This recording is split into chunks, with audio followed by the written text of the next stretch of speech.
Илбек Шингстің 6-5 жылына одыр таштып алды хумартқы комплекс бүдірілген. 1910 жылырды тұрғызылған хумартқыдас ебірі қызыл кірпестің ханы салалған. Анды алтын букваларынан матырлардан атары базылған. Бүдірік жон күзінен апарылған. Кімді ақшанан, кімді бүдірік материаларынан, кімді техниканан полыстырған. Тоғыз жатқан кізілер бір күнің жалақ жүзін бергенер. Аймақ кәнінде 4600 квадратный метр жерде бүдіріліп барған хумартқы комплекс.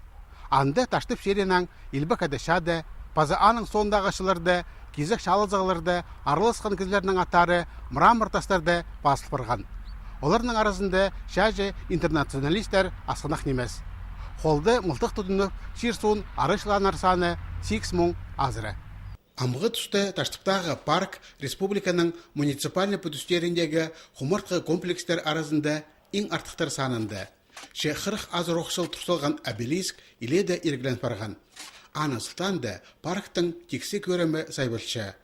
Пүл ал шөбі керек пішіктер темнебіскен республиканың национальный политика министерствода иртішеткен ең жақсы муниципальный пүтіс марғыды аралазып шеңсілер санында адалған. Грант 630 мың салковай тұқтақ тоғыстарына көрілші. Алыр ғатызан 930 мың салковай сұқпарар.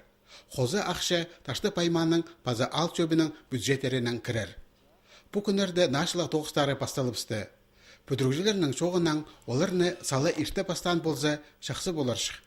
Ал шөбі законда көрілген марғыны шарлап иртіргенже анжы-мұнжы тұс барыпсқан. Тасқар иледе соқталыпсты. Анзы қозы қорыдығылар керексіпше. Тоғыстар қостыра обелиск керамогранитнің шабылар, аның төзі бетонның тыдылар. Нашылалған хумартқы комплекс 30 ноябрьде прайпозның селинің чон алынды тұрыбызар.